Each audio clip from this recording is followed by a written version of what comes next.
आपको सीखना है कि इन प्रोमोटर्स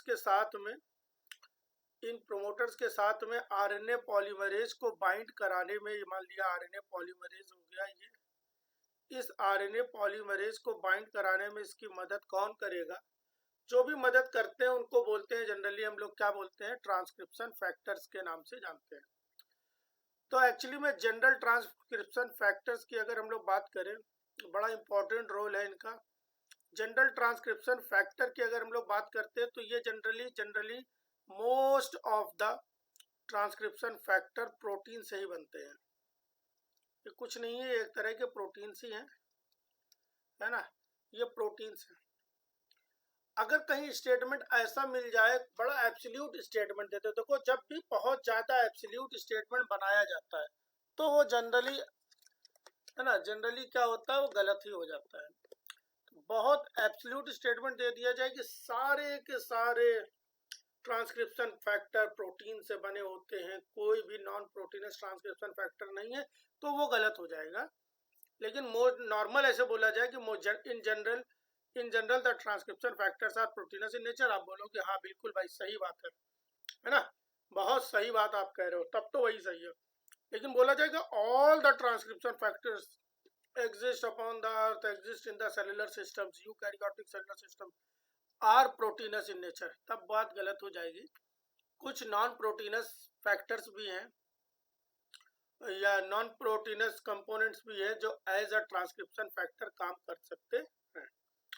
तो उम्मीद है ये वाली बात आपको समझ में आ रही होगी। जैसे एलएनसी के केस में हम लोग पढ़ेंगे लॉन्ग नॉन कोडिंग, है ना, आरएनए होगा, वो अलग से पढ़ेंगे, अभी इतना कंफ्यूज होने की कोई ज़रूरत नहीं। अभी इतना जान लो कि most of the transcription factor क्या होने वाले हैं।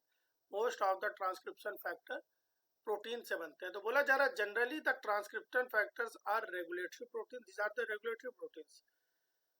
रेगुलेटरी प्रोटीन्स क्या होने वाला है कि जो भी अब आगे ट्रांसक्रिप्शन की प्रोसेस चलेगी वो कैसे होगी, वो ट्रांसक्रिप्शन की प्रोसेस को बढ़ाना है या घटाना है या उसको ब्लॉक कर देना है।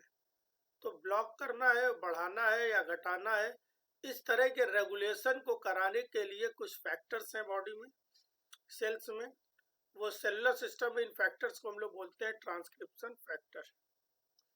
दैट बाइंड, ये जाते हैं, बाइंड कर जाते हैं कुछ स्पेसिफिक डीएनए सीक्वेंसेस से, है ना, और कंट्रोल करते हैं the rate of the transcription by either activating और रिप्रेसिंग द जीन एक्सप्रेशन, है ना। या तो जीन एक्सप्रेशन को एक्टिवेट कर देंगे तो एक्सप्रेशन बढ़ जाएगा, या तो रिप्रेस कर देंगे तो घट जाएगा, और अगर कहीं से ब्लॉक कर देंगे तो बंद हो जाएगा। ठीक है, बंद हो जाने वाला बड़ा कम केसेस मिलेगा, बंद होने वाला केस कम मिलेगा क्या, लीकी एक्सप्रेशन होगा, बहुत ही थोड़ा थोड़ा एक्सप्रेशन चलता ही रहेगा, लेकिन पूरी तरह से बंद हो जाए ये बहुत ही कम केस में देखने को मिलेगा। ठीक है, देखते हैं इट हेल्प्स इन, ये आरएनए जो ट्रांसक्रिप्शन फैक्टर है वो किस चीज में मदद करने वाले हैं। बोल रहा ट्रांसक्रिप्शन फैक्टर जो होता है वो आरएनए पॉलीमरेज को प्रोमोटर से बाइंड कराएगा। मान लिया कि ये डीएनए का टुकड़ा हो गया, है ना, और ये इसके ऊपर ये जो छोटा सा सेगमेंट बॉक्स दिख रहा है, इस बॉक्स को आरएनए पॉलीमरेज प्रोमोटर बोल दिया गया। अब इस प्रोमोटर पे, ठीक है, एक मिनट, ठीक है, चलिए, अब इस प्रोमोटर पे आरएनए पॉलीमरेज को लाके बाइंड कराना है। तो इस प्रोमोटर पे आरएनए पॉलीमरेज लेकर के हम लोग आ रहे हैं, ये बाइंड करना है, ये आके बाइंड हो गया इसी प्रोमोटर पे। ठीक, तो आरएनए पॉलीमरेज को इस पे बाइंड कराने का काम कौन करता है, ट्रांसक्रिप्शन फैक्टर करते हैं। इसके अलावा बाइंड कराने के बाद में इस एरिया के डीएनए को मेल्ट करने का काम कौन करवाता है, ट्रांसक्रिप्शन फैक्टर कराते हैं, है ना। तो बाइंड भी कराना है, डीएनए को मेल्ट भी कराना है, तो आरएनए पॉलीमरेज को बाइंड करा दो, फिर उस पर्टिकुलर एरिया के डीएनए को मेल्ट करा दो। ठीक है, मेल्ट करा के ओपन कॉम्प्लेक्स, एक बार हमने क्लास में बताया था कॉट कॉम्प्लेक्स, क्लोज, है ना, क्लोज ओपन ओपन और टाइट, 3 टर्म बताए थे कॉट कॉम्प्लेक्स, है ना। तो वैसा कराना, जो क्लोज था उसको ओपन करा दो, ओपन होने से टाइट हो जाएगा वो। तो अभी आगे भी इस चीज को समझ लेंगे। एक्यूरेट ट्रांसक्रिप्शन इनिशिएशन, जो इनिशिएटर एरिया है यहाँ से ट्रांसक्रिप्शन को इनिशिएट करा दो। इनिशिएटर को हम लोग बोल सकते हैं +1, इनिशिएटर को हम लोग क्या बोल सकते हैं, इनिशिएटर साइड को +1 से ही ट्रांसक्रिप्शन इनिशिएट हो जाए, और इनिशिएट होने के बाद में लगातार हमको बढ़िया सा एक mRNA मिले, है ना। प्रॉपर स्केपिंग हो, प्रॉपर स्केपिंग क्या हो, जो भी प्रोमोटर को प्रॉपरली छोड़ के आगे की ओर, मतलब यहाँ से लॉन्च करना है आरएनए पॉलीमरेज को। तो आरएनए पॉलीमरेज लगातार आगे की ओर बढ़े तो प्रोमोटर को सबसे पहले छोड़े तो भैया, अब प्रोमोटर को छोड़ देने की प्रोसेस को बोलते हैं प्रोमोटर स्केपिंग। तो प्रॉपर वे में प्रोमोटर की स्केपिंग हो पाए, इन सारी प्रोसेसेस को कराने के लिए जो रिस्पॉन्सिबल प्रोटीनस फैक्टर्स हैं, उन प्रोटीनस फैक्टर्स को हम लोग क्या कहते हैं, जो भी रिस्पॉन्सिबल प्रोटीनस फैक्टर हैं, उन प्रोटीनस फैक्टर्स को हम लोग कहते हैं ट्रांसक्रिप्शन फैक्टर। क्या यहाँ तक के सबको बात समझ में आ रही है? General introduction. रंगोली जी को आ रहा, आस्था जी, दीप्ति मैम, शिवानी मैम, बहुत बच्चे एब्सेंट होने लग गए। एक तो एग्जाम आ गया, उससे पहले ही भागे जा रहे। एग्जाम है, अच्छे से तैयारी करे, लेकिन नहीं समझ में आ रही है भाई। चलिए देखते हैं। अब जिस तरह से प्रोमोटर एलिमेंट अलग अलग आरएनए पॉलीमरेज के अलग थे, देखो अभी हम लोग पढ़ के आ रहे हैं, अभी हम लोग यूकैरियोट में ट्रांसक्रिप्शन पढ़ रहे हैं केवल। और यूकैरियोट का ट्रांसक्रिप्शन पढ़ने के लिए पहले हमको यूकैरियोट के पॉलीमरेज पढ़ने थे, पढ़ लिए। यूकैरियोट के प्रोमोटर पढ़ने थे, पढ़ लिए। आज की क्लास में यूकैरियोट के ट्रांसक्रिप्शन फैक्टर पढ़ने थे, पढ़ लेंगे ये भी, ठीक है। और इसके बाद इसकी मैकेनिज्म पढ़नी है, वो थोड़ी लंबी सी प्रोसेस है, वो कल पढ़ लेंगे, वो कल खत्म कर देंगे तो यूकैरियोट खत्म। इसी तरह से प्रोकैरियोट में भी सारी चीजें हम लोग को पढ़नी है। तो प्रोकैरियोट एक्चुअली में पहले प्रोकैरियोट पढ़ाना चाहिए था, बट इस बार मैंने सोचा कि पहले यूकैरियोट पढ़ाएंगे, है ना। डीएनए रेप्लिकेशन पहले प्रोकैरियोट पढ़ाते थे, लेकिन ट्रांसक्रिप्शन जो है पहले यूकैरियोट पढ़ेंगे। तो इसी तरीके से इन सब चीज़ों को यूकैरियोट में पढ़ेंगे। ट्रांसक्रिप्शन फैक्टर पढ़ लेने के बाद में हम लोग डीएनए रेप्लिकेशन, सॉरी, जो डीएनए इससे प्रीवियस क्वेश्चन है उनको पढ़ लेंगे। जो भी अभी प्रीवियस क्वेश्चन दिए गए हैं उनको भी देखेंगे, ठीक है। जो कल अभी दिए गए हैं, देखते हैं कितने लोगों ने क्या क्या किया, ठीक है। तो जनरल ट्रांसक्रिप्शन फैक्टर हम लोग पढ़ने जा रहे हैं। अगर जनरल ट्रांसक्रिप्शन फैक्टर की बात करें यहाँ पर, तो general transcription factor required factors क्या है पॉलीमरेज फर्स्ट के। पॉलीमरेज फर्स्ट की अगर जनरल ट्रांसक्रिप्शन फैक्टर की बात करें तो पहला है यूबीएफ। यूबीएफ का मतलब है upstream binding factor. Upstream binding factor, upstream binding factor का मतलब क्या हो रहा है ना। अपस्ट्रीम बाइंडिंग फैक्टर क्या हो रहा होगा, मान लीजिए ये इनिशिएटर साइट है, ठीक है। ये इनिशिएटर साइट हो गई, इनिशिएटर साइट हो गई ये, और इसके इस साइड में हम लोगों ने अपस्ट्रीम बोल दिया है, एलयू बोलते थे, है ना, एलयू लेफ्ट अपस्ट्रीम। तो ये अपस्ट्रीम हो गई। अच्छा, एलयू मैंने बोला है, एलयू आरडी बोलता हूँ, लेकिन ये कोई नियम नहीं है, ये मैंने बड़े अच्छे से बेसिक आपको समझाया है, ठीक है। तो अपस्ट्रीम बाइंडिंग फैक्टर कौन कौन से हैं, बाइंड्स आर डीएनए प्रोमोटर। जो भी आर डीएनए का मतलब ध्यान रखना है आपको, आर डीएनए का मतलब यहाँ पे रिकॉम्बिनेंट डीएनए बिल्कुल भी नहीं है। आर डीएनए का मतलब है, चूंकि आरएनए पॉलीमरेज फर्स्ट है, तो आरएनए पॉलीमरेज फर्स्ट जो है वो आरएनए बनाता है ना।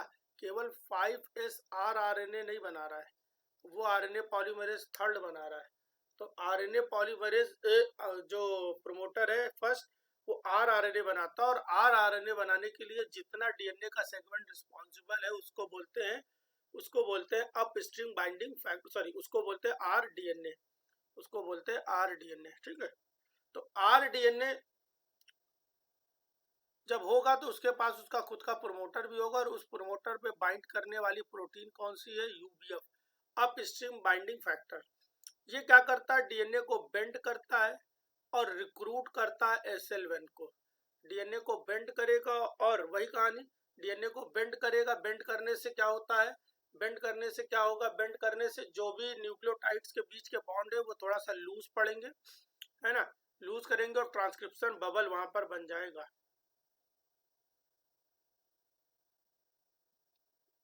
ठीक है, दूसरा क्या आने वाला है, दूसरा आ रहा है आपका सिलेक्टिविटी फैक्टर फर्स्ट। अब सिलेक्टिविटी फैक्टर फर्स्ट काहे से मिलके बनता है, तो ये है आपका, या वन बोल सकते हो, सिलेक्टिविटी फैक्टर वन। तो ये है आपका टाटा बाइंडिंग प्रोटीन। ये कौन सा हो गया, टाटा बाइंडिंग प्रोटीन, कोई बहुत देर में आया है भाई।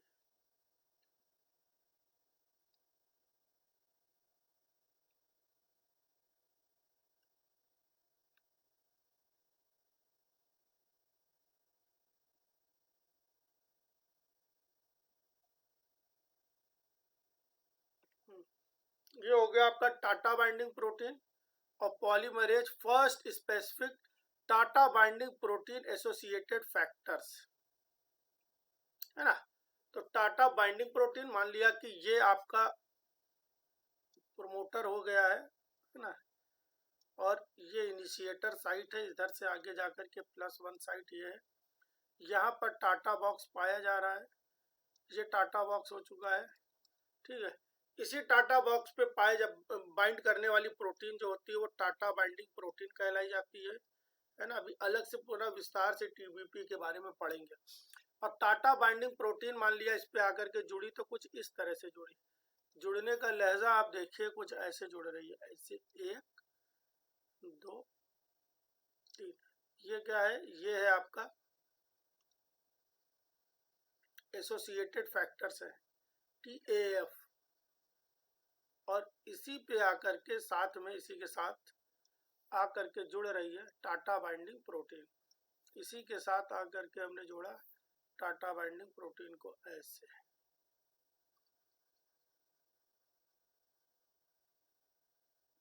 ठीक है, टाटा बाइंडिंग प्रोटीन को भी ला करके यहाँ पर हम लोगों ने जोड़ दिया। तो बोल क्या रहा है कि ये ओवरऑल टाटा बाइंडिंग प्रोटीन और जो Tata binding protein associated factor है TAF है, ठीक है, इन दोनों को मिला करके हम लोग बोलते हैं सिलेक्टिविटी फैक्टर। ये रिकॉग्नाइज करते हैं कोर प्रोमोटर को, प्रोमोटर है कहाँ, इसको पहचानने में मदद करते हैं। दूसरी चीज क्या करता है, ये सॉरी पहचानने में मदद नहीं करते बल्कि ये खुद ही पहचानते हैं। वहां पर आरएनए पॉलीमरेज फर्स्ट को लेकर के आते हैं कि आइए साहब मेरे पास आइए, क्योंकि अगर टाटा बाइंडिंग प्रोटीन नहीं लग रही है तो आरएनए पॉलीमरेज को वहां पर एसोसिएट होने में बड़ी समस्याएं हैं। डिटरमाइंस प्रोमोटर स्पेसिफिसिटी, प्रोमोटर को स्पेसिफिक बना देते हैं, है ना। यूबीएफ फैसिलिटेट स्टेबल बाइंडिंग, तो यूबीएफ सर क्या करता है, यूबीएफ क्या करता है, सिलेक्टिविटी फैक्टर और आरडीएनए प्रोमोटर को, आरडीएनए प्रोमोटर के बीच की बाइंडिंग, मतलब ये जो हमने पूरा कॉम्प्लेक्स बनाया है ये प्रोमोटर के साथ बहुत अच्छे से बाइंड कर पाए। इस बाइंडिंग को, इस बाइंडिंग को स्टेबल बनाने के लिए जो फैक्टर रिस्पॉन्सिबल है उन फैक्टर्स को बोलते हैं यूबीएफ, है ना, यूबीएफ फैक्टर। तो यूबीएफ फैक्टर क्या हो गया, तो ओवरऑल हम लोगों ने पढ़ लिया कि आरएनए पॉलीमरेज के 2 तरह के फैक्टर, ट्रांसक्रिप्शन फैक्टर वर्क कर रहे हैं। पहला यूबीएफ था, दूसरा था सिलेक्टिविटी फैक्टर फर्स्ट। ठीक है, उम्मीद है यहाँ तक कि आपको आरएनए पॉलीमरेज के फर्स्ट की वही बात अब बार बार रिपीट हो रही तो अब आपको आसान लगने लग जाएगा। ठीक है, शिवानी मैम को आ गया है समझ में, आस्था, अनुष्का, दीप्ति मैम, ठीक है, सप्तऋषि, रंगोली जी को नहीं आ रहा है क्या,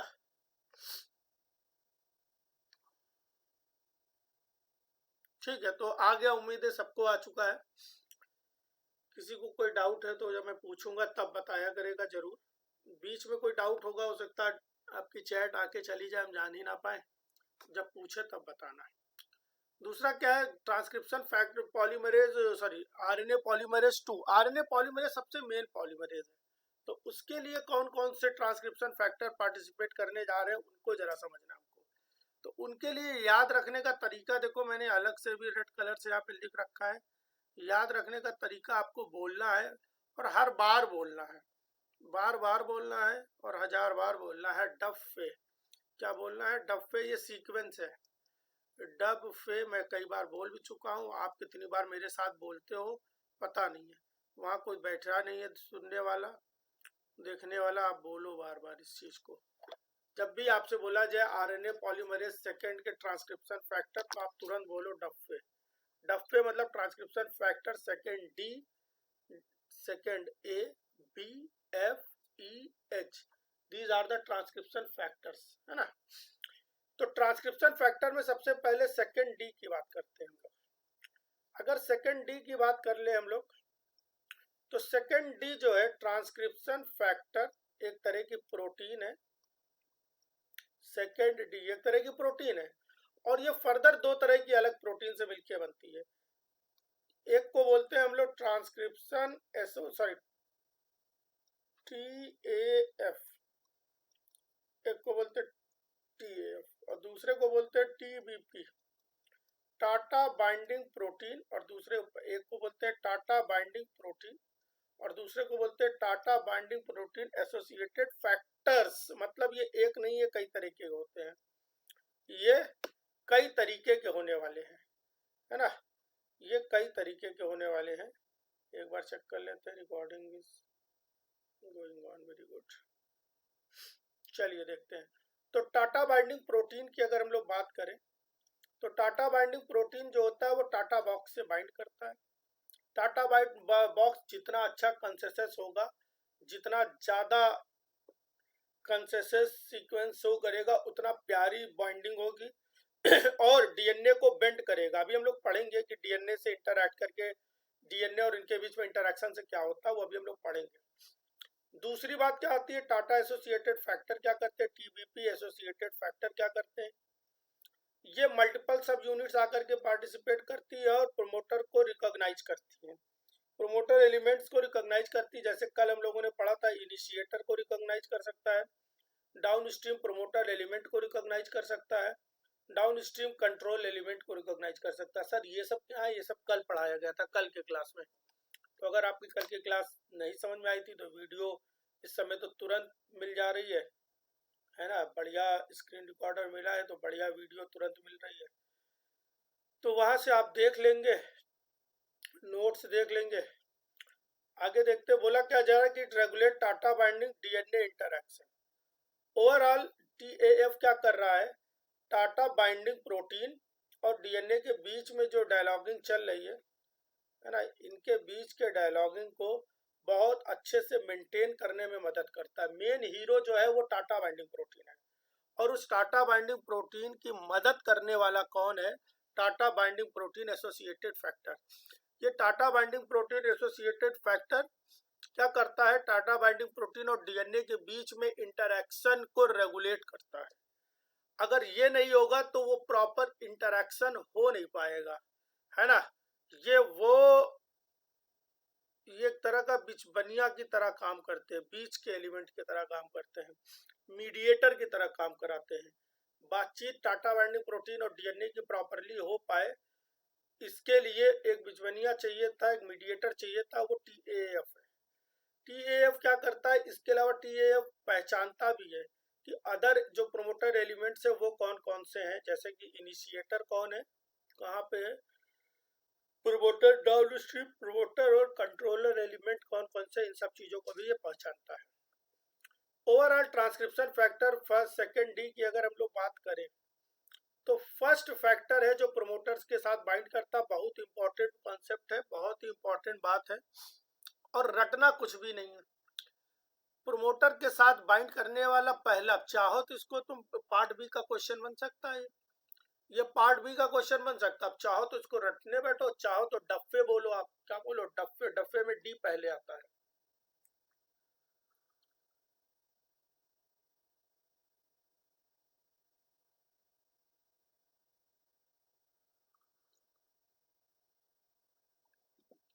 एक हमारे मित्र थे, देखो एक तरह से ये मजाक उड़ाना हो गया, लेकिन उड़ा देते हैं, कोई बात नहीं। एक हमारे मित्र थे, वो टा को डा बोलते थे, सा को फा तो बहुत लोग बोलते हैं, ठीक है, सा को फा तो बहुत लोग बोलते हैं। तो वो बोलते थे तब से बुला रहा हूँ, सुन नहीं रहो, तो तब से नहीं बोलते, तो बोलते थे डफ्फे बुला रहा हूँ, और भी चीजें बोल देते होंगे तो वो डफ्फे वो बोलते थे, वहां से आया था ये वर्ड डफ्फे। तो छोटी सी कहानी है, ता को डा और सा को फा बोलते हैं, तो तब से की जगह वो डफ्फे बोल देते थे।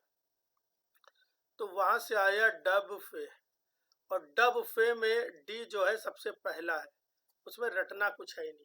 तो first factor to bind with promoter is D. ये क्या करता है, प्री इनिशिएशन कॉम्प्लेक्स की नींव रख देता है, फाउंडेशन स्टार्ट कर देता है, न्यूक्लिएट करता है, शुरुआत कराता है, प्री इनिशिएशन कॉम्प्लेक्स की शुरुआत करा देता है। अच्छा, प्री इनिशिएशन कॉम्प्लेक्स सुन करके अभी डीएनए रेप्लिकेशन पढ़ा था तो ज्यादा परेशान मत हो जाइए। इसका प्री इनिशिएशन कॉम्प्लेक्स अलग है, ये आरएनए ट्रांसक्रिप्शन या डीएनए ट्रांसक्रिप्शन पढ़ रहे हैं, डीएनए से आरएनए बनना पढ़ रहे हैं, वो अभी आगे हम लोग समझेंगे।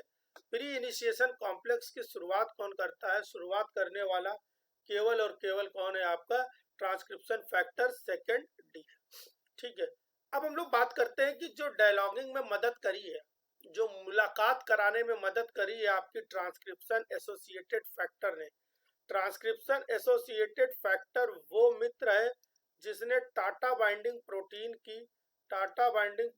की डीएनए से मुलाकात करवाई है, डीएनए से एक मुलाकात कराई है।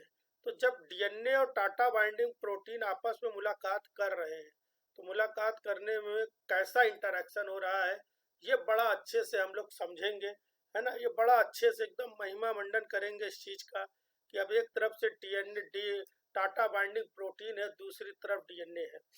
डीएनए है तो डीएनए, जिन लोगों ने डीएनए पढ़ लिया है अच्छे से, डीएनए है तो डीएनए में भी हम लोगों को क्या मिल रहा है, मेजर और माइनर ग्रुप मिलते हैं। खूब अच्छे से समझाया था मैंने मेजर और माइनर ग्रुप क्या होते हैं। तो किसी एक डीएनए के साथ, अच्छा ये कहाँ पे मिल रहे हैं, ये एक साइट है, उसका नाम है टाटा साइट। टाटा साइट पे आकर के टाटा बाइंडिंग प्रोटीन बैठी बैठी तो प्रोटीन और डीएनए का एक इंटरेक्शन हुआ, है ना, प्रोटीन और डीएनए का इंटरेक्शन हुआ।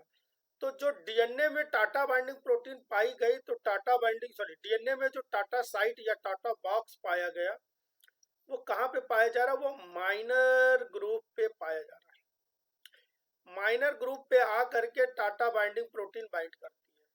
एक्चुअली में डायरेक्ट क्वेश्चन आ जाए कि टाटा बॉक्स डीएनए का कहाँ पे पाया जा रहा है, मेजर ग्रुप पे कि माइनर ग्रुप पे, तो आप बोलोगे माइनर ग्रुप के पास में पाया जा रहा है, और यहीं पे आकर के टाटा बाइंडिंग प्रोटीन बैठ जाती है। जब बैठती है तो चूंकि ये टाटा बाइंडिंग प्रोटीन है, टीबीपी है, ये क्या है, एक तरह की टीबीपी है भाई। और अगर टीबीपी है तो मतलब ये प्रोटीन से बनी है, प्रोटीन ही है एक तरह की। और अगर प्रोटीन है तो मतलब इसके पास अमाइनो एसिड्स हैं। उन अमाइनो एसिड में से दो अमाइनो एसिड्स हैं ऐसे जिनका नाम है फेनिल एलानीन। ठीक है, फेनाइल एलानीन, है ना, एफ से दिखाते हैं इसको, एफ से दिखाते हैं फेनाइल एलानीन। फेनाइल एलानीन जो होते हैं उनके रेसिड्यू टाटा बाइंडिंग प्रोटीन के, ठीक है, फेनाइल एलानीन मान लिया कि ये प्रोटीन हो गई, ये प्रोटीन हो गई मान लिया, ठीक है, ये सुंदर सी प्रोटीन हो गई। ठीक है, उससे साइड चेन निकली हुई है, ये साइड चेन निकली हुई है। उन साइड चेन में अमाइनो एसिड पाया जाता है फेनाइल एलानीन नाम का।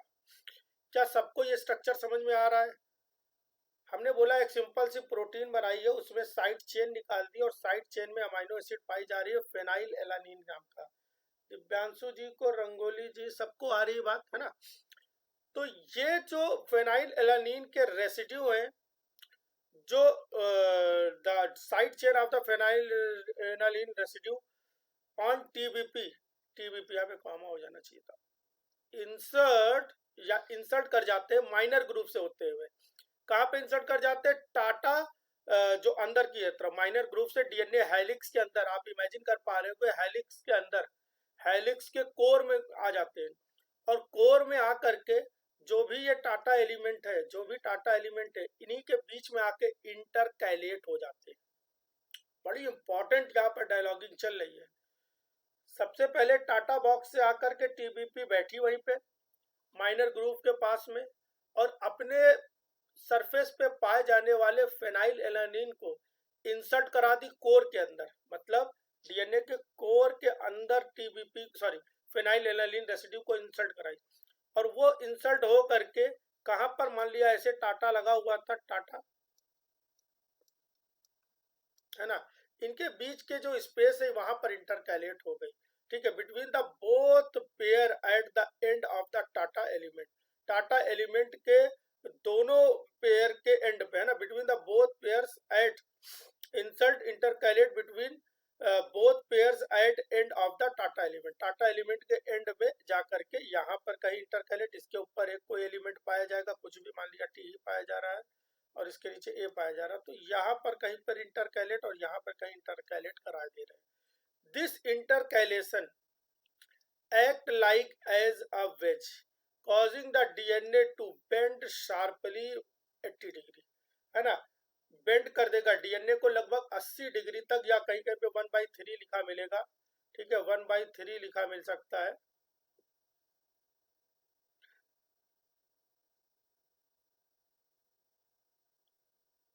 ठीक है, 80 डिग्री के आसपास ये ले जाकर के बेंड कर देगा, ठीक है, 80 डिग्री के आसपास ले जा करके ये बेंड करेगा, ठीक है, तो 80 डिग्री के आसपास डीएनए जो ऐसा सीधा सीधा चल रहा था, डीएनए लगभग 80 डिग्री बेंड हो जाएगा। हमने हमेशा से बताया कि डीएनए के बेंडिंग से होता क्या है कि जो बॉन्ड बने हुए होते हैं, दो आमने सामने के जो न्यूक्लियोटाइड्स होते हैं, जो बेस पेयर होते हैं, जिनके बीच में हाइड्रोजन बॉन्ड पाया जा रहा होता है, वो थोड़ा सा वीक होने लग जाता है। तो ओवरऑल हम लोगों को ये पता चल गया कि टाटा बाइंडिंग प्रोटीन का इंटरेक्शन कैसे होता है। फिर से एक बार देख लेते हैं। बोला जा रहा है कि टाटा बाइंडिंग प्रोटीन को जो ट्रांसक्रिप्शन फैक्टर सेकेंड डी था, वो दो फैक्टर से मिलकर बन रहा था, टाटा बाइंडिंग प्रोटीन और transcription Tata binding protein associated factors, है ना। टीबीपी क्या कर रही थी, टाटा बॉक्स पे जाकर के, अब आपको रटना नहीं है, आपको खुद आंखें बंद करके सोचना है, मैं जो जो बोल रहा हूँ आपको आगे आगे याद आ रहा है क्या। टाटा बाइंडिंग प्रोटीन जाकर के बाइंड करती थी टाटा बॉक्स पे, कहाँ पर, माइनर ग्रुप पे। यहीं से मैं डायलॉगिंग भी खत्म करते हैं। बाइंड करने पे क्या करती थी, बाइंड करके अपने सरफेस पे जो टेल्स पाए जा रहे थे, टाटा टेल्स पाए जा रहे थे फेनाइलेलानिन के बने हुए, उन टेल्स को इंसल्ट करा दे रही थी, है ना, और ये भी टाटा बॉक्स के बीच में इंटरकैलेट करा दे रही थी। इंटरकैलेट कराने से जो डीएनए सेगमेंट था वो बाइंड कर बेंड कर जा रहा था लगभग 80 डिग्री, और बेंड करने से क्या होता है उसके आगे की कहानी आपको पहले से पता है। एसोसिएटेड फैक्टर क्या करते हैं, एसोसिएटेड फैक्टर बतलाते हैं कि भैया कहाँ पर आकर के आपको बाइंड करना है, प्रोमोटर को रिकॉग्नाइज करते हैं, और इसके अलावा अन्य प्रोमोटर आईएनआर, डीपीई और डीसीई को रिकॉग्नाइज करते हैं। इसके अलावा ये इंटरैक्शन को जो है वो भी अच्छे से रेगुलेट करने का कार्य करते हैं। क्या आपको ट्रांसक्रिप्शन फैक्टर सेकेंड डी समझ में आ गया?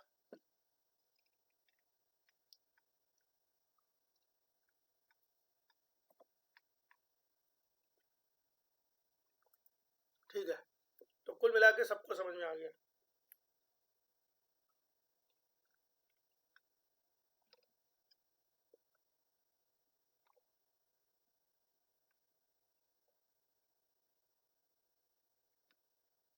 पहले से ही आपको पता है ये बेंडिंग हुई, इससे फायदा क्या हुआ, बोला जा रहा था जो शार्प बेंड हुआ, distort the DNA making it easier to recruit RNA polymerase and start transcription. ये जो बेंडिंग हुई, यहाँ पर आरएनए पॉलीमरेज को प्रॉपरली रिक्रूट किया जा सके उसको लिए, प्लस इस बेंडिंग से डीएनए डिस्टॉर्शन हो गया, डीएनए क्या हो गया, डिस्टॉर्ट हो गया, ठीक है। अब डब्बे का डी कंप्लीट हुआ, वही मेन था, बाकी सब आगे जो भी आने वाली चीजें हैं वो सब आसान है। ए क्या कर रहा है, अब ए जो है टीबीपी का बॉडीगार्ड है, टीबीपी का बॉडीगार्ड है भाई ए। तो टाटा बाइंडिंग प्रोटीन को हल्के में ले रहे हो क्या, मामूली आदमी ना समझो भाई उसको, बहुत हाई फाई इंसान है। उसके पास एक उसका बॉडीगार्ड की तरह लाइक बॉडीगार्ड, है ना। ये टीबीपी डीएनए कॉम्प्लेक्स को स्टेबलाइज कराता है, बॉडीगार्ड की तरह। टीबीपी और डीएनए अच्छे से बात कर सके, बैठ करके दोनों लोग, है ना, बढ़िया अच्छे से दो दिल मिल रहे हैं, तो जब मिल रहे हैं तो अगल बगल कोई डिस्टर्ब ना कर सके, तो अगल बगल कोई डिस्टर्ब ना कर सके, इसके लिए बॉडीगार्ड जो है वो बैठा हुआ है साइड में, गन लिए खड़ा हुआ है, कोई भी आकर के डिस्टर्ब नहीं कर सकता है। डिस्टर्ब ना करे इसके लिए टाटा ट्रांसक्रिप्शन फैक्टर सेकंड ए है ना। और अगर कोई निगेटिव रेगुलेटर आया, अगल बगल कोई डिस्टर्ब करने आया, तो भैया इसको इसका बॉडीगार्ड देख लेता है। ये क्या करता है, जो भी टीबीपी का निगेटिव रेगुलेटर है, ऐसे बहुत बढ़िया टेक्निक ट्रिक है, कोई ऐसा कहीं वर्ड बुक में लिखा नहीं हुआ है कि T transcription factor second is a bodyguard of the TBP, ऐसा कोई वर्ड नहीं लिखा हुआ, लेकिन मैंने आपको याद कराने के लिए बोला कि सेकंड ए जो है वो एज अ बॉडीगार्ड काम कर रहा है। ये दोनों बैठ करके बात कर रहे हैं, मीटिंग चल रही है आपस में। उस समय अगर आप मीटिंग के दौरान अगर कोई डिस्टर्ब कर रहा है तो उसको ठिकाने लगा देना, है ना। इनका कोई दुश्मन दिख गया, टाटा बाइंडिंग प्रोटीन का जो निगेटिव रेगुलेटर है, टाटा बाइंडिंग प्रोटीन को काम नहीं करने देता है। टाटा बाइंडिंग प्रोटीन का क्या है, नेगेटिव रेगुलेटर है। ये देखिए आप भैया, इस नेगेटिव रेगुलेटर को, ये है नज़ारा, इस नेगेटिव रेगुलेटर को हटाने का काम भी कौन कर रहा है, हटाने का काम भी ट्रांसक्रिप्शन फैक्टर सेकंड ए कर रहा है। अगला आता है transcription factor second B. B से आपका नाम पता होना चाहिए, बी का मतलब होता है बी रिस्पॉन्स एलिमेंट। हम लोगों ने कल पढ़ा था बी रिस्पॉन्स एलिमेंट के बारे में। क्या कल आपने कहीं बी रिस्पॉन्स एलिमेंट पढ़ा था, देखते हैं। ये पढ़ा था। टाटा जो था वो कहाँ पर, ये कल वाली पीडीएफ खोली है, टाटा बाइंडिंग प्रोटीन या टाटा बॉक्स -30 के आसपास पाया जा रहा था, और उससे भी थोड़ा सा अप स्ट्रीम -37 के आसपास पाया जा रहा है ब्री एलिमेंट। बी मतलब होता है, ब्री एलिमेंट का है बी रिस्पॉन्स एलिमेंट, है ना। बी रिस्पॉन्स एलिमेंट कौन है भैया, बी रिस्पॉन्स एलिमेंट कौन है, बी रिस्पॉन्स एलिमेंट नाम से पता चल रहा, कुछ रटना नहीं है। बी रिस्पॉन्स एलिमेंट क्या कर रहा है, रिकॉग्नाइज बी रिस्पॉन्स एलिमेंट, ठीक है। रिकॉग्नाइज बी रिस्पॉन्स एलिमेंट, जो बी रिस्पॉन्स एलिमेंट है उसको रिकॉग्नाइज करता है। सर बी रिस्पॉन्स एलिमेंट क्या है, मान लिया कि ये टाटा है, ये एरिया टाटा का हो गया, थोड़ा और बड़ा कर लेते हैं, टाटा हो गया, यहाँ का ही इनिशिएटर है, और इसके थोड़ा सा अप स्ट्रीम यहाँ पर बी एलिमेंट पाया जाता है। क्या पाया जाता है, बी एलिमेंट। इस बी एलिमेंट को recognise, sorry B response element, B element नहीं, बी रिस्पॉन्स एलिमेंट, है ना। बी रिस्पॉन्स एलिमेंट पे कौन सी प्रोटीन आके बाइंड करेगी भाई, बी प्रोटीन बाइंड करेगी। उसमें क्या रॉकेट साइंस है, बी रिस्पॉन्स एलिमेंट पे कौन सी प्रोटीन आके बाइंड करने वाली है भाई, बी प्रोटीन बाइंड करने वाली है। इसमें कुछ भी कहीं से भी कोई भी रॉकेट साइंस है ही नहीं, एकदम आसान सी बात हो गई, ठीक है। बी रिस्पॉन्स एलिमेंट पे क्या बोल रहा हूँ मैं, बी रिस्पॉन्स एलिमेंट पे बी प्रोटीन आकर के बाइंड करेगी, इसमें कोई भी रॉकेट साइंस नहीं है। आगे क्या बोल रहा है, ये ब्रिज की तरह काम करता है। ट्रांसक्रिप्शन फैक्टर डी और आरएनए पॉलीमरेज के बीच की ब्रिज की तरह काम करता है। सर ये ट्रांसक्रिप्शन फैक्टर बी डी की बात क्या आप बता रहे हो भैया, डी में हमने पहले बताया टाटा बाइंडिंग प्रोटीन, और ठीक है, और Tata binding protein associated factor, इनके बीच में, है ना, इनको मिला करके हम लोग ट्रांसक्रिप्शन फैक्टर सेकंड डी के नाम से जानते हैं। इनके और आरएनए पॉलीमरेज सेकंड के बीच में ब्रिज की तरह काम करता है। अगर आपसे बोला जाए transcription factor second B mutate हो गया, अगर म्यूटेट हो गया तो क्या होगा, अगर ब्रिज टूट गया भैया, ये ब्रिज है, ये ब्रिज है, अब ये ब्रिज ही टूट गया, तो क्या आरएनए पॉलीमरेज सेकंड आकर के बाइंड कर पाएगा, सर कभी नहीं बाइंड कर पाएगा, है ना।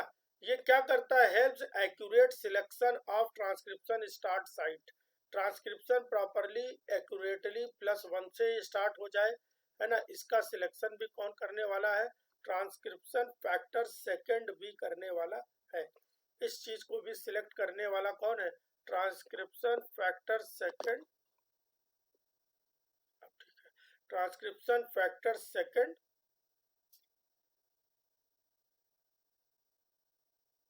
बी, है ना, ठीक है। आते हैं हम लोग, डी पढ़ लिया, ए फिर से रिवाइज करते हैं। क्या क्या पढ़ा, डी पढ़ लिया, डी में 2 यूनिट पढ़ ली, खुद से रिवाइज करना है, नोट्स में नहीं देखना है, आंखें बंद करके आराम से ध्यान लगाना है। डी के 2 एलिमेंट है, टाटा बाइंडिंग प्रोटीन और Tata binding protein associated factors, है ना। Tata binding protein, TATA binding associated factor, Tata binding protein Tata site पे आकर के बाइंड करती है। डीएनए का वो कौन सा ग्रुप होता है? माइनर ग्रुप होता है।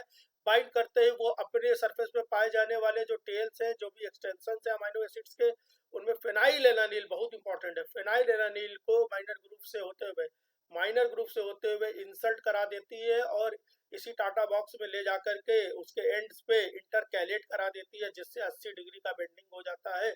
इस बेंडिंग से फायदा ये हो जाता है कि जो भी डीएनए होता है उसका डिस्टॉर्शन हो जाता है, डीएनए इंटरेक्शन का डिस्टॉर्शन हो जाता है और बढ़िया सरफेस तैयार होती है कि साहब से transcription factor second RNA polymerase second जो आकर के बाइंड करे। सारी कहानी, सारा ड्रामा कर क्यों रहे हैं? आरएनए पॉलीमरेज सेकंड को बुलवाने के लिए कि आइए साहब आप जुड़ जाइए। दूसरा आता है ए बॉडीगार्ड है। ये जो इंटरेक्शन चल रहा है इसको कोई डिस्टर्ब ना कर सकते, ये बॉडीगार्ड देखे रहता है। अगर टाटा बाइंडिंग प्रोटीन का कोई पुराना दुश्मन आया तो ये बॉडीगार्ड दूर से ही मार देता है। दूसरा है TATA transcription factor second B जो है नाम से पता चला, बी रिस्पॉन्स एलिमेंट के साथ में इंटरैक्ट करेगा और ये एक तरह का ब्रिज की तरह काम करेगा डी और आरएनए पॉलीमरेज सेकंड के लिए। आरएनए पॉलीमरेज सेकंड और जो डी है ट्रांसक्रिप्शन फैक्टर सेकंड डी है, उसके बीच में ब्रिज की तरह काम करेगा।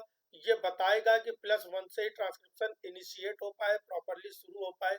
इस चीज को बहुत अच्छे से ये इस प्रोसेस को अच्छे से मुकम्मल कराने के लिए काम करेगा। आगे दो और बचे, एफ और ई, नहीं 3 बचे, एफ ई एच। देखो डी सबसे इंपॉर्टेंट था और एच सबसे इंपॉर्टेंट है, बाकी भी इंपॉर्टेंट है। एफ का मतलब भी बहुत बढ़िया है, फ्रेंड है, ये बॉडीगार्ड नहीं, अब ये तो दोस्त आ गया। एफ का मतलब क्या है? फ्रेंड, ये मित्र है भाई, इसके अंदर मित्रता है। इसकी 2 सब यूनिट है,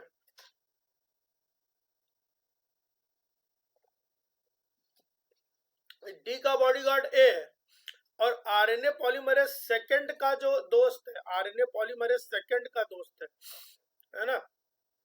बात समझो, ये ट्रांसक्रिप्शन फैक्टर 2 काम कर रहे हैं। एक काम तो ये कर रहे हैं कि जो प्रोमोटर साइट है उसको अच्छे से तैयार करो, सजाओ धजाओ, है ना, ऐसा बनाओ कि साहब जो आरएनए पॉलीमरेज सेकंड चले आ रहे हैं वो जुड़ जाए। तो एक तो कुछ जो ट्रांसक्रिप्शन फैक्टर है वो प्रोमोटर साइट की अप स्ट्रीम, प्रोमोटर साइट की डाउन स्ट्रीम, जो भी व्यवस्थाएं चाहिए, है ना, जो भी व्यवस्थाएं चाहिए उन सब को फिट करने का काम कर रहा है। जहां पर ये आरएनए पॉलीमरेज सेकंड नाम के इंसान चला आ रहा है। और दूसरे प्रमोटर कौन होने वाले हैं? इस आरएनए पॉलीमरेज सेकंड को ले करके आने वाले हैं कि चलिए साहब बहुत देर हो गई है ना। तो ये आरएनए पॉलीमरेज सेकंड को ले करके आने वाले जो ट्रांसक्रिप्शन फैक्टर है उनमें से एक है एफ। वो दोस्त है कि चल भाई चल चल मजा आ जाएगा, ठीक है। तो उसके 2 सब यूनिट्स है, ये सब यूनिट्स याद रहती है तो अच्छी बात है। ये याद रखना कि हेलिकेज सबसे बड़ा है, उसके बाद सबसे ज्यादा यूनिट्स है। Associated with RNA polymerase second के साथ जुड़ा रहता है, उसका दोस्त है। ये लेके आता है stabilise interaction of RNA polymerase second with promoter. बात ध्यान रखना, उधर से भी कोई स्टेबलाइज करा रहा है, इधर से भी कुछ करा रहा है। कुछ डीएनए के साथ जुड़ करके स्टेबलाइज कराने में मदद कर रहे हैं और कुछ आरएनए को साथ में लेकर के आ रहे, कह रहे भाई आओ मिलो, है ना। तो stabilise interaction of polymerase second, stabilise interaction of polymerase second with promoter के साथ, है ना। पॉलीमरेज सेकंड और प्रोमोटर का प्रॉपर इंटरेक्शन हो पाए, मजे से इंटरेक्शन हो पाए, है ना, मजे से इंटरेक्शन हो पाए, इसके लिए क्या करते? स्टेबलाइज कराते, इंटरेक्शन को स्टेबलाइज करा रहे हैं। बोला हेल्प्स रिक्रूट ट्रांसक्रिप्शन फैक्टर ई और एच। और ये जुड़ने के बाद बोलते भैया ई और एच अब आकर के आप संभालो। तो ए बी ए क्या बोल रहा हूं मैं, डी ए बी, है ना, और एफ 4 हो गए। एफ फ्रेंड है, फ्रेंड किसका है? आरएनए पॉलीमरेज सेकंड का फ्रेंड है। आरएनए पॉलीमरेज सेकंड को लेकर के आता है प्रोमोटर के साथ में, इसका इंटरेक्शन अच्छे से करा देता है, मिलवा देता है और ई और एच को बोलता है भैया अब आगे आप देखो मैं चलता हूँ, ठीक है। मैं चला भैया। अब आरएनए पॉलीमरेज सेकंड आकर के पहुंच चुके हैं अल्टीमेटली। कुछ इधर से लगे हुए हैं बात करने में, है ना, कुछ इधर से चले आ रहे, इधर से कौन आ रहा है? एफ आ रहा है। अब ई क्या कर रहा है? इसके पास 2 सब यूनिट है, ये एच को रिक्रूट करता है, एच को बोलता है आप आओ, अब आप संभालो। आरएनए पॉलीमरेज आगे कहीं क्या करने आए हैं? बोले कि यार ये आए हैं आरएनए बनाना है इनको डीएनए से। बोला डीएनए से आरएनए बनाना है, ये तो तभी पॉसिबल है जब डीएनए इस स्टेट से ये बाइंडेड स्टेट से थोड़ा सा खुल जाए तब पॉसिबल है। कह रहा चलो भाई ओपन करते हैं इसको, तो ये ट्रांसक्रिप्शन बबल बन जाए। तो एच जो है एक तरह का, एच याद रखना, ये एक तरह का हेलिकेस की तरह काम करता है, और ये कभी कभी इतना ज्यादा समझा देना बड़ा गुनाह हो जाता है। ये अलग से हेलिकेज नहीं है, एक्चुअली में ये हेलिकेज की तरह काम करने वाला है, हेलिकेज नहीं है। ट्रांसक्रिप्शन में हेलिकेज का यूज नहीं है, ट्रांसक्रिप्शन में हेलिकेज का यूज नहीं है, रेप्लिकेशन में हेलिकेज का यूज था। डीएनए रेप्लिकेशन में हेलिकेज का यूज था, एमसीएम 227 डीएनए बी, है ना, इस तरह के हेलिकेज काम कर रहे थे प्रोकैरियोट और यूकैरियोट में। यहाँ पे अलग से हेलिकेज नहीं चाहिए। यहाँ पे ट्रांसक्रिप्शन फैक्टर सेकंड एच जो है वही हेलिकेज का काम करेगा। सबसे बड़ा है ये एच, सबसे बड़ा है एच, खत्म अभी है ना। तो सबसे बड़का सा है ये एच, इसकी 10 सब यूनिट है। इंपॉर्टेंट सब यूनिट जो होती है वो एक्स पी बी है, एक्स पी डी है, और एक्स सी डी के 7 भी है।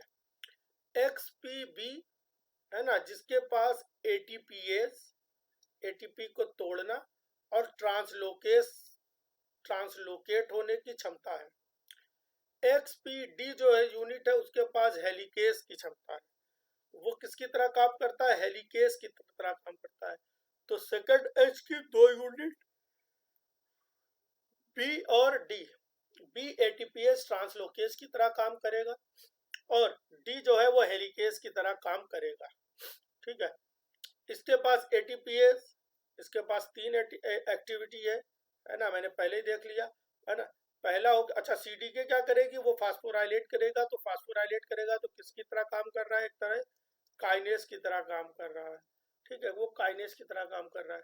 तो हम लोग को पता चल गया कि ये एच के पास बहुत सारी जादुई शक्तियां हैं। एक तो एटीपीएज एक्टिविटी है, दूसरा इसके पास हेलिकेज एक्टिविटी है, तीसरा इसके पास काइनेज एक्टिविटी है। There are 3 types of activities exist in case of transcription factor second H. ये ATP का यूज करती है, मतलब ट्रांसक्रिप्शन फैक्टर सेकंड H जो है वो ATP डिपेंडेंट है। ATP इसको चाहिए ही चाहिए, ATP चाहिए, ATP डिपेंडेंट हो गया। मैंने शुरू से आपको ये बोला है कि ATP डिपेंडेंट और इंडिपेंडेंट एक अलग लिस्ट बनाते चलो, है ना। जनरली डिपेंडेंट ही मिलेंगे, है ना। अनडिपेंडेंट जो है या इंडिपेंडेंट जो है वो बहुत ही कम मिलेंगे। ये प्रोमोटर वाले को अनवाइंड करा देंगे, एटीपी का यूज करके प्रोमोटर को खोल देंगे। ये जो प्रोमोटर डबल स्टैंडर्ड बना हुआ था उसको ओपन कर देंगे, ऐसे प्रोमोटर वाले साइट को ओपन करेंगे तो प्रोमोटर की अनवाइंडिंग करेंगे, ट्रांसक्रिप्शन का बबल बन गया। और यहीं पर सीडीके आकर के आरएनए पॉलीमरेज सेकेंड की जो टेल है, सी टर्मिनल डोमेन है, टेल नहीं बोलना चाहिए था, सी टर्मिनल डोमेन है, उसको उसके सेरीन, 5th सेरीन को लाके फास्फोराइलेट कराएगा। क्या इससे पहले हम लोगों ने सीटीडी का फास्फोराइलेशन बहुत अच्छे से पढ़ा था? सर कहाँ पढ़ा था? सर हमने यहाँ पढ़ा था। ये देखिए आरएनए पॉलीमरेज सेकेंड का फास्फोराइलेशन कहाँ पढ़ा था भाई?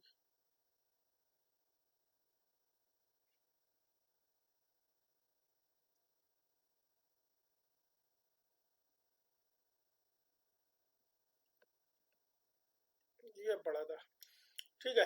सेकेंड का फास्फोराइलेशन, कि फास्फोराइलेशन होने पे क्या हो रहा है, तो वहां पे हम लोगों ने क्या पढ़ा था? सेकेंड एच कराता है, सीडी के 7 यूनिट होती है उसकी। आज हम लोग को थोड़ा और क्लियर हुआ सर ये सीडी के 7 क्या था।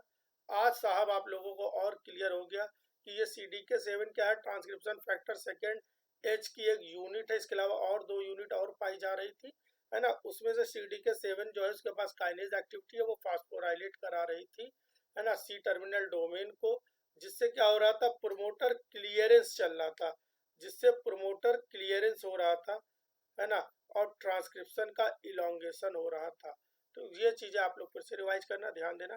तो ओवरऑल सीडी के जो सब यूनिट जो है वो सेरीन 5 को सेरीन 5 को फास्फोराइलेट कर देता था। सेरीन 5 का फास्फोराइलेशन सबसे इंपॉर्टेंट है, इसके अलावा और भी पोजीशंस पे फास्फोराइलेशन होता है, लेकिन 5 सबसे इंपॉर्टेंट है ना।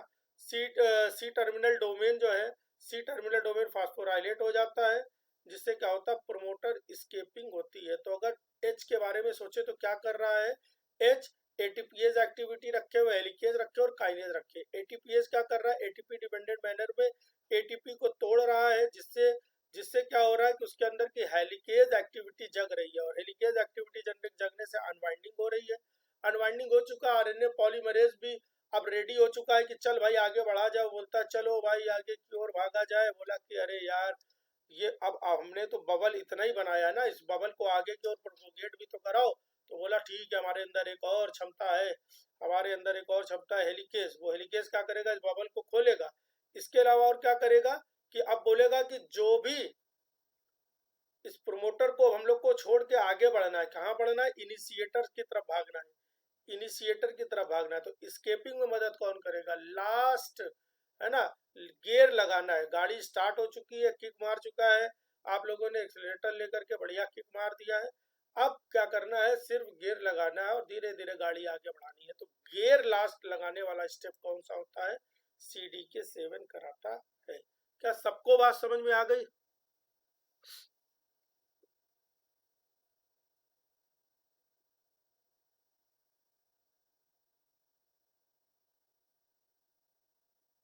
ठीक है भाई, तो आज की बात आप सब लोगों को समझ में आ रही है? ठीक है, सब लोगों को समझ में आ गई, बहुत अच्छी बात है, बहुत खुशी की बात है।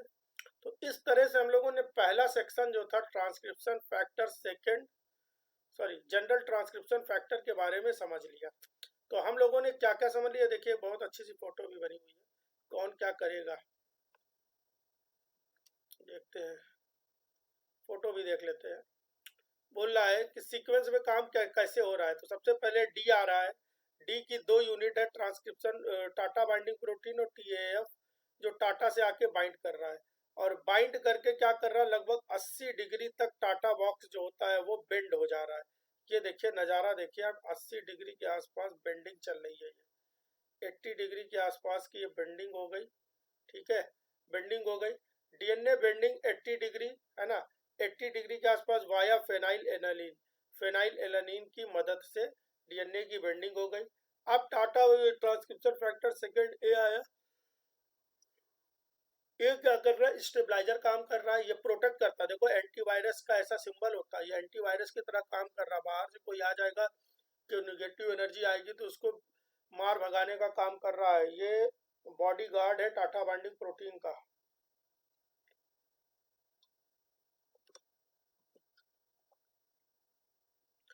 अब बी आ रहा है, बी, ये ग्रीन कलर की फोटो देखना, येलो वाला केस हो चुका है, ब्लू वाला हो गया। तो ब्लू और येलो हटा देते हैं, येलो वाला मामला कंप्लीट हो चुका है ना। अब ये ग्रीन वाला आ रहा है, ग्रीन वाला देखो क्या काम कर रहा है भाई। ग्रीन वाला बोल रहा है BRE है ना, बी रिस्पॉन्स एलिमेंट, ब्री साइड देखो यहाँ पे पाई जा रही है ना, ब्री साइड यहाँ पाई जा रही है, यहीं पे आकर ये बाइंड कर रहा है। और बाइंड करके क्या कर रहा है, बाइंड करके दूसरा हिस्सा किसको पकड़े हुए है, दूसरा हिस्सा पकड़े हुए है RNA पॉलीमरेज सेकंड को। तो दूसरा हिस्सा पॉलीमरेज सेकंड को पकड़े हुए, ये क्या कर रहा है, ट्रांसक्रिप्शन फैक्टर सेकंड डी और RNA पॉलीमरेज के बीच में ब्रिज की तरह काम कर रहा है ना, ब्रिज की तरह काम कर रहा है। तो और RNA पॉलीमरेज सेकंड के बीच में ब्रिज की तरह ये काम कर रहा है। और ये बोल रहा है कि भैया जो +1 साइट है वहीं से जो ट्रांसक्रिप्शन सिलेक्शन साइट है वहीं से ट्रांसक्रिप्शन स्टार्ट हो, इस चीज को रेगुलेट कर रहा है। तीसरा क्या आ रहा है, पॉलीमरेज सेकंड और उसका दोस्त फ्रेंड F, ये देखिए कैसे कितना प्यारा, ये फ्रेंड है इनके, ये मित्र है साहब, ये इनके मित्र है भैया, ये देखिए नज़ारा, ये इनके मित्र हो गए। किसके मित्र हो गए भाई, ये मित्र हो गए, ये तो भैया मित्र हो गए किसके, ये RNA पॉलीमरेज सेकंड के। ये आते हैं और ये आ करके friends of polymerase second to promoter, और प्रोमोटर पे लाके जोड़ देते हैं। Team with polymerase second stabilise है ना, stabilises polymerase second on promoter, recruit transcription factor second E and H. E क्या करने आ रहे, ई कुछ नहीं कर रहा है, ई भाई ये वो काम करते हैं ना जो दीदी लोग काम करती है, दीदी से बोलो गिलास पानी ले आओ, तो दीदी क्या कहती है, छोटी वाली बहन से बोलती है एक गिलास पानी ले आओ जरा, मम्मी मंगा रही है, तो ये वही वाली दीदी है। तो रिक्रूट ट्रांसक्रिप्शन फैक्टर एच और रेगुलेट्स ट्रांसक्रिप्शन फैक्टर एच, है ना, रिक्रूट करेंगे, छोटी बहन से कहेंगे कि भाई पानी ले आओ, छोटी बहन नहीं ला रही, थोड़ी देर में बोलेंगे तुमसे कहा था पानी ले आओ, पानी नहीं ला रहे हो, तो ये वो वाला काम करते हैं, रिक्रूट भी करेंगे और रेगुलेट भी करेंगे। आखिरी जो सबसे महत्वपूर्ण कार्य है वो उस कार्य को अंजाम देने का काम है ट्रांसक्रिप्शन फैक्टर सेकेंड एच, है ना। सेकेंड एच की XPB, XPB, XPD, है ना, और CDT7, है ना। CDT7 जो है वो बड़ी इंपॉर्टेंट काम करने वाला है, सॉरी हमने क्या बोल दिया है भैया, CDK बोलना चाहिए था हमें, CDK7, है ना। तो दोनों अलग अलग काम कर रहे हैं। XPB क्या कर रहा है, ATPase ट्रांसलोकेस की तरह काम कर रहा है, डी काय की तरह काम कर रहा है, हेलिकेज जो ट्रांसक्रिप्शन बबल बनाने का कार्य कर रहा है, हेलिकेज क्या कर रहा है, ट्रांसक्रिप्शन बबल बनाने का काम कर रहा है। CDT क्या कर रहा है, CDT जो RNA पॉलीमरेज लगा हुआ है ना, CDK7 क्या कर रहा है, RNA पॉलीमरेज जो लग गया है, उस RNA पॉलीमरेज के साथ में खूब सारे फॉस्फेट ग्रुप को ला ला कर उसके सेरीन रेसिड्यू पे ऐड करा रहा है। सेरीन रेसिड्यू की खासियत क्या थी, सेरीन रेसिड्यू की खासियत क्या थी कि ये OH कंटेनिंग अमाइनो एसिड होता है। और कौन कौन से 2 OH कंटेनिंग अमाइनो एसिड होते हैं, जल्दी से बतलाओ, कौन कौन से अमाइनो एसिड्स है जिनके पास OH ग्रुप पाया जाता है। एक तो मैंने सेरीन बता दिया आपको, कोई और बतलाओ, देखिए भाई कौन बतलाता है।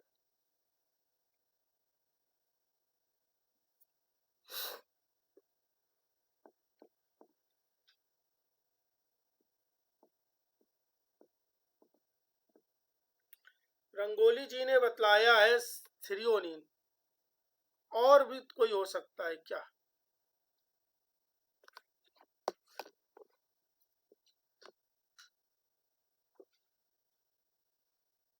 क्या थ्रियोनिन के अलावा और कोई हो सकता है क्या, सप्तऋषि भी थ्रियोनिन नहीं, मैंने क्वेश्चन पूछा OH कंटेनिंग अमाइनो एसिड, मैंने नहीं बोला कि कहाँ पे फास्फोराइलेशन हो रहा है।